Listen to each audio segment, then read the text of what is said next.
Sophie. I'm female. I'm Gen X, and I'm British. So I'll give you a bit more of an understanding about who I am and the context I come from. A lot of rain, three-piece suits, bowler hats, silly telephone boxes. Also, we have bangers and mash, that is sausages and mashed potato, and cues. Queuing is a British pastime. Stand in pretty much any queue. You give me a line, and I'm there. So also, if you don't understand anything, I'm all about being understood and helping everybody understand. And I've tried to do that as much as I possibly can, especially since I left the UK. Because it's not actually that easy or obvious to understand people when we have different contexts, different ways of thinking, different perspectives. We are all different, not just generationally. We are all different. When was the last time you were working with somebody of a different generation? I was just talking to the ladies down here, of a different generation, and it was kind of get you. They didn't really understand. Or somebody, the directions, there was some kind of miscommunication, and it didn't work out, and work had to be redone. It's frustrating. And we have teams, and we're working across different locations. And it becomes much more obvious when we have differences in how we're thinking and how we're approaching work. So collaborating becomes that much harder. I get it. It is frustrating. And I have some insights based on different languages, different perspectives, and different things that I've done that I'm going to share with you. Because after dealing with too much rain and clouds, and also a business attitude in the UK, which was much more about can't do than can do, I decided, I wanted to go and try some different experiences. So I've actually studied and worked in Taiwan, Germany, Italy. And in those countries, obviously, the language and the culture is very different, very obvious. And so I worked really hard to be understood, to understand the culture, and to be understood, and to learn the languages as much as I possibly could, even Chinese. And I worked to try and fit in as much as I possibly could. So when I got to the US, and I'm like, English, I got this. Okay. And it was pretty similar, right? I mean, the burgers were bigger, the mountains were bigger, the lakes were larger. But then I had pancakes for breakfast instead of dessert. And football wasn't soccer, the ball was a different shape, and there were helmets, and the whole thing. And I love American football. I think the season starts tonight. Right? It's like that. So I really do. I love American football. So I realized there was a lot more context that I needed to understand. And so we get to the language. We know tomatoes, right? Okay, so I had a sort of warning that this was going to be kind of different, and there's a famous quote by George Bernard Shaw who said, England and America, two countries separated by a common language. Actually, when I was in college, I had one summer, and I was waitressing in New York. And I rushed in the kitchen. I was like, I need more glasses. I need more glasses. And the guy looked at me. He was like, what are you talking about? And I said, glasses. Okay. So I worked on it. And I was looking at the language, and I realized there's a lot of words where the accent is on the second syllable, not the first syllables. Instead of plateau, we have plateau. Okay. All right. I'm working through that one. This one here, in England, that is a garage. And now we have garage. That one took me months. Garage. Okay. All right. We have oatmeal instead of porridge. And then I went to Home Depot, which is a nightmare, because there are so many things that have completely different. This is called a skirting board for me, not the baseboard. So I realized there was a lot more that I needed to understand. There's a lot more thought I need to put into communicating so I could be understood and I could understand what people were talking about. But, how much do we think about in the workplace? How much do we think about the context of other people and understanding them? And the words that we're using and the languages that they're speaking and that we are, even if it is English. But we're all able to speak different languages. We are. You don't realize? Well, think about it. When you're with your tight-knit group of friends, you have your own shorthand, right? You sort of speak in your own. And do you use that when you're with your grandparents or your parents? Like, chillax, Mom! That doesn't go down too well. You realize that people, whether it's kids, your grandparents, or whomever, have different experiences, and using different words in different language is going to help you be understood and have that collaboration or those communications and interactions go better.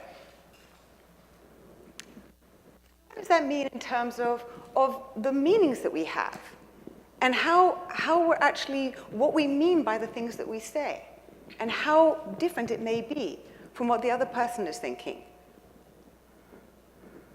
What does this mean to you? This was a very interesting situation where I saw a boomer friend of mine interacting with a 27, 28-year-old man. And he asked what this phrase meant to him. And the millennial said, "Of course I'll be working all my life." The boomer had the traditional understanding, which was working at one organization all your life, retiring at 65, and hopefully getting a gold watch at the end of it. I was so struck by these two different meanings. Because the boomer had a different context because of the historical sort of situation. The employment dynamics have changed a lot since he started his career. And that historical context, it changed the meaning or had a different meaning to the millennial. And that's where differences in meaning, misunderstandings can happen when people have these different meanings and they don't realize it. Here's another one. What does that mean to you? I'll give you two contrasting examples. One is hard work is suffering. It is working late at night, long hours, painful. And the other person can be working smarter, focused on results, and hopefully doing something that she really enjoys. Now think about the fact if those two people, one person is using only their perspective and judging somebody's working style for their performance review, not valuing actually what the results are, not understanding their intent and their commitment too. Okay, I'll give you one more, is career path. I'd love to hear, what are some people's reactions about what career path means to them? Anybody? Where you want to end up. Okay. Anybody else? Huh? Choices. I see it as more of a journey. Okay. Well, it is a lot of different things to different people. And two other examples are, in addition to that, because those all feed into the same sort of idea, but they are so many different meanings. For some people, Generation X and boomers have had a sort of vertical ladder that they climbed up. And now it's different because, and it's much more about, there could be lateral moves or diagonal moves as well as vertical ones. And I don't know somebody here who may have felt that it was kind of confusing. It wasn't so easy to navigate this. So think about also that if you have different ideas about career path to someone that you're working with, and they don't understand that you really want to know what the next step is and how to motivate, that's going to motivate you to contribute, to collaborate. So it comes to really what is the context we're dealing with, and then what is the language that they're going to use. The context that we're dealing with here is the rules of engagement. Starting in a project, what do you have to do? What are the basic building blocks? What can you expect? And then what's the language that you're going to use in order to be able to communicate effectively? Now here, one of the things about this definition is it says conventional. Well, what does convention mean? And who's convention? And what if convention is changing? What's interesting now is I use a very technical term here, and that is messy. It is a messy period that we're going through and will be for a good number of years. Everything is in flux. And that's why we need to be that much more sensitive about the words that we're using and how we're communicating with others in order to work together effectively. So I'm just going to share with you a bit of the context that we're dealing with so that we can understand why we need to use the language that you do. Technology. Technology, we are now billions and billions of things and people are interconnected. And information is flowing in all directions incredibly fast. It is speeding up customer feedback loops and the responses that we need to give. We have meaning, purpose, mission that people are looking for to connect to their work, to have that feel more valuable. They can contribute. They want to also be grounded and feel there's meaning to what they're doing. Information used to equate to power at that top of that sort of pointy triangle. But now we all have access to trillions of gigabytes of data. And that means there's much more transparency about what's going on inside an organization. There's much more openness, both operationally and physically. I love I always try and use him in my presentations because it's such a great way to sum up how differently we are working now, what we're able to do, how differently we can work, and the tools and the technology that we have at our disposal. It's also impressive what he can do in a suit, but whatever. And engagement is much less, leadership is much less about control, but really trying to engage people and understand and develop their skills and strengths and develop their potential. So this is the context that we're dealing with. It's very different. So how can we learn the languages of collaboration? How are we going to be able to understand and work together well in this kind of environment? Empathy. Empathy, use that as your translation tool. It's not just the understanding of someone where they are, but putting yourself in their shoes and feeling what they are feeling. Empathy prompts us to try and say, did they understand what I was talking about? In the way that I meant it? Did I understand them properly, truly? How best can I use my words? What language can I use so that they can understand me and I can understand them better? So how can we use collaboration? And how can we use empathy, rather, to collaborate well? So I'm going to go through in A to Z, focus on 2 or 3 that can help you collaborate best in whatever project that you're working on now. And we start off not with language, but with alignment. Start strong with a common goal, because then you'll be less distracted by anything else going on, and also for autonomy and authority. And making sure that you all know what you're responsible for so that you don't get, so progress does not get distracted. And you can really find what B is for but. No, it's for and. Get rid of but. It's not in the language of collaboration. It is not, it is more about contradiction and being contrarian, so use and yet. It doesn't mean you're all agreeing or in harmony, because disagreement is natural. Challenging someone's ideas is healthy when it's respectful. So please, but and yet. What communication channels are you using? And how often are you using them? When you're working with people, particularly who are distributed, video is really important. 55% of the human interaction is video cues. That's critical. 7% is in the words, which doesn't make this presentation make me feel good, but 7% is in the words, 38% is in the tone, and 55% is visual. So use tools that are really going to help you collaborate, and make sure, be empathetic about how people are to use those tools. And they might need some support, because otherwise they're going to be distracted by technology, not able to as well on what the actual task at hand. So this is my devil in detail.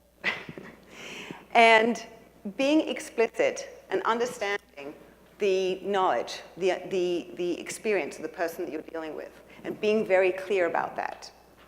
In January, I was telling my daughter, who's 10, that my father and stepmother were in Grenada on vacation. And she's like, Mommy, Grenada? And I'm embarrassed to admit that I didn't remember where Grenada was. So I asked Siri. And this is the answer that I got, which was totally useless. But that was my fault, because she didn't know what I was really asking. A better question would have been, what continent and other islands is Grenada near? Which would have got me that answer.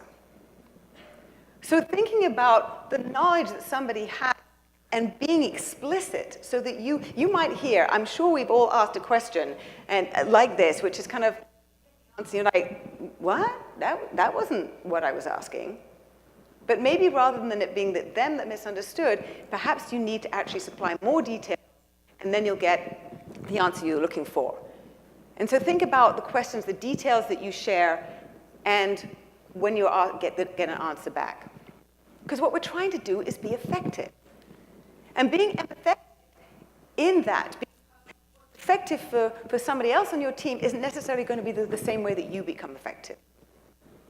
In fact, there were 2 production assistants, and they were sort of given direction to go out on a shoot, to sort of look for different locations. And one had a lot more experience, and so she went out, she went to lots of different locations, took tons of photos. And the other one didn't have as much, had the same direction, but didn't have as much experience. So he went to a few locations that he thought were, perfect, and took several photos of the key rooms. Well, he had to go out again after he'd got more detailed understanding of where he had to go, and he hadn't been able to be effective. So thinking about what details that you need to get really help you collaborate, because there'll be fewer misunderstandings and wasted time. Feedback is another way to really understand how effective you are, whether it's during a project or at the end, surveying participants and looking at the results. Because then you can tweak your collaborative style, either as you're ongoing or at the end for the next time. There was a woman who I was helping with some intergenerational challenges she was having, and she found that when she went from one static annual review, I was talking to the ladies down here about this, from one static review to very frequent check-in. That really helped. And that's happening a lot in organizations because we're dealing with a much changing environment. She also did find that the older employees actually had a hard time with the younger ones. And so she put some training in place to really help people with the language that they're using. More constructive criticism, and give and receive feedback better. And I do recommend that, because that can really help how that grow personally with that feedback, so they can be effective as they move forward. Okay, so this one I think actually is generational. No, ghosting means that no response is the response. And the people who get it most, I found, are parents from my son, and students. Now, this wastes tons of time, because for the person on the other end is like, get my text, how do you react? Do you want to have someone your side help? Is that going to help you be effective? I do recommend you over-communicate in a post. So H is for history, but also for hacking habits. And I do see generations colliding and clashing over a lack of understanding about other people's habits and the value of new ideas versus historical. Historical perspectives are very useful when looking at what has been effective in the past and why. And then there's new ideas, new perspectives, which are, because they all have a lot of value. And that way, with a much more informed perspective, you can have a good debate, come up with good results.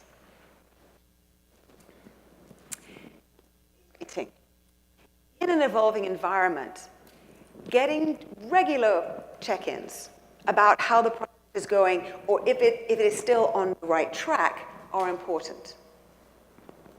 And some people may not be as comfortable with the less or less sort of static environment. They maybe not. So being empathetic about how to prompt them. I is also for independent thinking and how to solve problems. And in fact, this struck me when my son, who was 14, that was when he started playing lacrosse. And I got him a lacrosse stick, and it arrived in 3 pieces. And I would have taken the pieces and gone to the school and said, can you help me put this together? Instead, what he did is he watched 3 hours of YouTube videos, and he strung it himself at 14.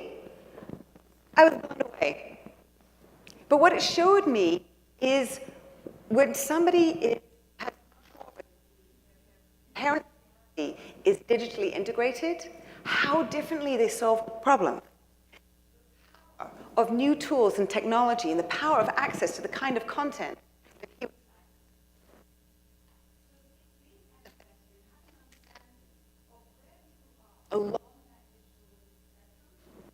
is going to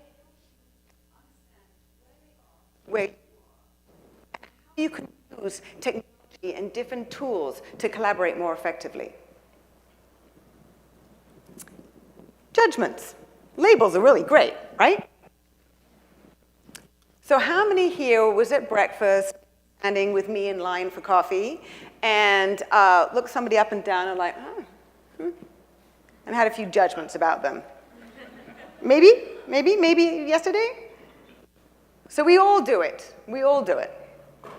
But do we think that's collaboration and the workplace? Because we do it with our coworkers too.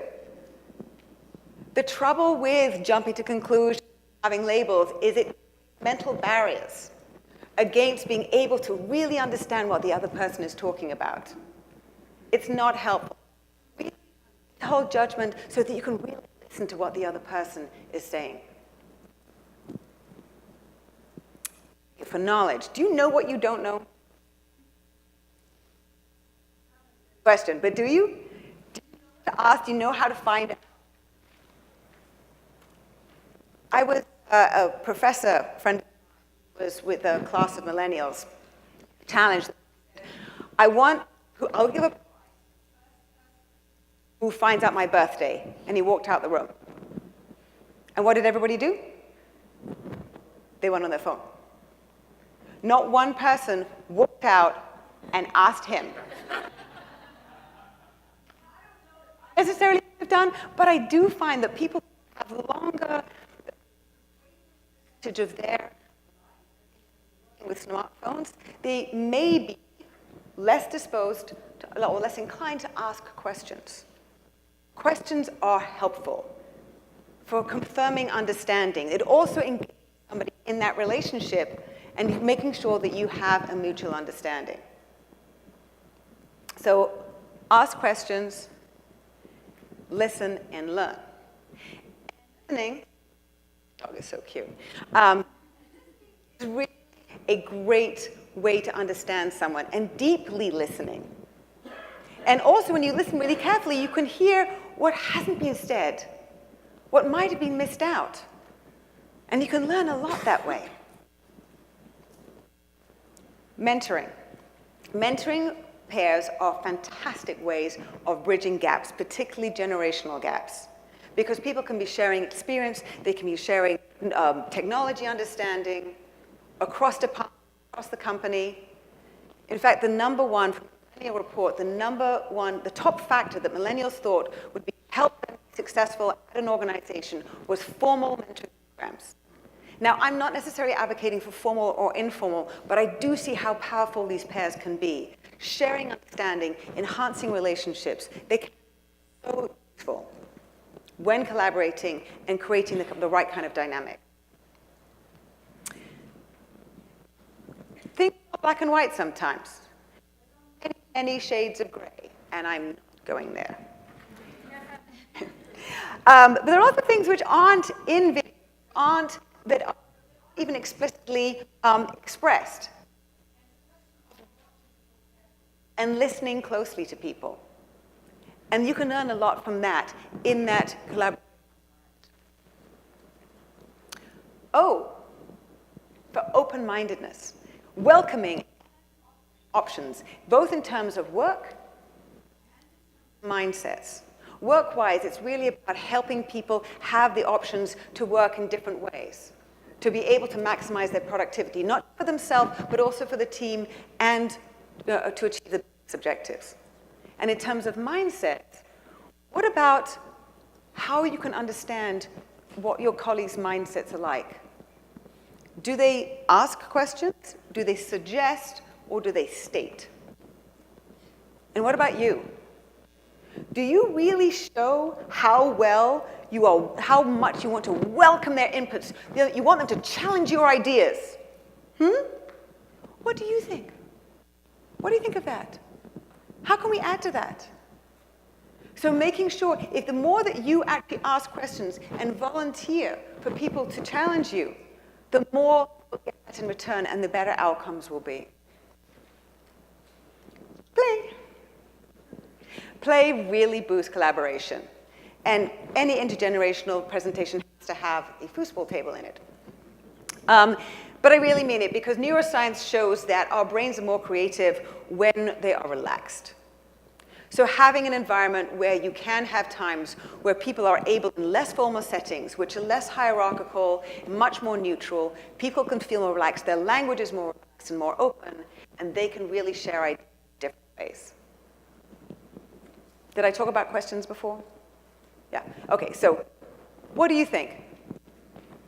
How can we expand upon that? What kind of ideas do you have that can build upon my idea? Asking questions all the time, listening, watching, more questions. Recognition. How are you going to get people to contribute more and share more of their ideas? By saying, great idea. Oh my God, I didn't think of that. Interesting. And building upon that. Recognition. I also was advising a guy who runs a health clinic, and most of his employees are millennials. And he was honestly lamenting. He's like, oh my God, they need thanking all the time, like every day. Oh God. And I said, well, it's free. Like, it's going to help them work harder the next day and really contribute. Why not? Recognition also means confirming understanding. And so if you've heard from someone and you want to check that you've understood, restate it in your words. Hey, did those 3 key points that you made, what were they? I just want to confirm that I understand what you said. And that way you'll avoid misunderstandings, which really don't help. What are your strengths? What are your skills, your top skills? Do you know? Because most of us actually don't. We've been defined by a department and by our job title. So finding out, as these roles and skills are changing in terms of the needs, understand what your skills and strengths are. You can ask your friends, your family even, as well as your coworkers. And then share those with your team members, because then you can have your tasks allocated to you based on what you're really good at and what you enjoy. And all the results will be maximized as a result. The best kind of collaboration is going to happen with people who have trust-based relationships. And you can use language to show the respect and trust you feel for someone else, and that will come in return. They will listen harder to your opinions. They will value your inputs more. And you'll be better able to explore ideas together.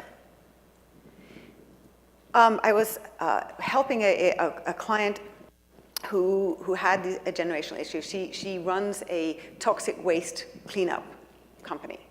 And most of the sort of people in the front line are millennials. A lot of issues. And I urged her to put one of those millennials on her leadership committee so that they could be, so that there would be sort of more integration, more understanding. They could feel that their contributions were valued more, and also so that the other generations who were on that committee could really start to understand what those inputs were, what the value that was coming from them. And she was a bit resistant to it at first, but she did, because she didn't want to single one person out, but she did. And the results really spoke for themselves. All the millennials felt that they had a voice by being through that one person who was on the committee. And they made a lot of contributions, which were incredibly valuable, coming from the customer relationships on the front line.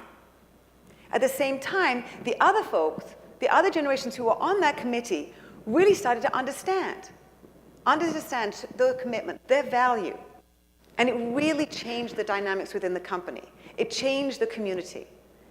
And it changed the bottom line for the better. Empathetic language is really useful for bridging gaps. Do you think there's a technology that could be useful in this particular situation? Do you have some experience from the past that could help us here in this particular project? Think about the questions that you can ask, which may be generation relevant, which may not be, but just asking open questions. Those are going to help understanding and bridge gaps. Using vocabulary that is relevant. Text shorthand may not be. Long business jargon may not be either. Think about the medium that you're using and the words that you're using, whether you're speaking or writing. I'm an ENFP. Anybody who knows the Myers-Briggs will have a better understanding me telling you that about how my brain is wired and whether I might work really well with you or not. These personality types and tests, the strengths finders, there are a number of them. They're really useful for both understanding who you are and then sharing that kind of information with the people that you're working with. And that will enable you to collaborate more effectively. Be open and share that. Expectations, this is a big area for issues. Who here, within either you or somebody you know, within the first 6 to 9 months of working at a new company, asked for a raise or promotion? Somebody you know? Yeah.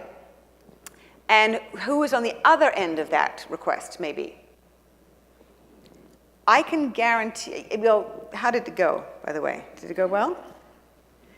Because I can guarantee you that the person receiving the question didn't necessarily take it so well. The issue is, I have found, I don't know in these particular situations that you have experienced, but in my experience, I have found that often what the younger person, the new recruit, was actually asking for was not a particular promotion or pay rise. They were asking, do I have a future here? Because they weren't necessarily told when they came in. And that the other person for sure did not interpret it like that. They may well have thought, that entitled millennial, they think they deserve a promotion already. Are they kidding? Now, these type of expectations can be changed if people really communicate well and understand what they're saying and what the other person actually means, not what they thought they meant, but what they actually meant. So things will go a lot smoother if you're really trying to understand what the other person is talking about and explaining clearly what it is you're trying to find out. Say yes first. You don't have to be agreeing. You can say, great idea, and well, that's really interesting. We could also consider this. So being positive, validate. This type of approach is going to help all interactions that you have when you're trying to collaborate. And whatever you're doing, having some kind of personal connection and bond with the people in your group is going to help. Whether you're ziplining, bowling, yoga, meditating, or having happy hour over Zoom or whatever application you use, it's going to help. And we are all dealing with the change. We're all trying to learn languages so that we can understand each other and communicate better. So when it comes to collaborating, think about the words that you're using, the language that you're communicating in, the channels, and how often you're communicating. And explain yourself clearly. Explain who you are. Share who you are, and listen hard. And I think you'll be able to collaborate a lot better. Thank you.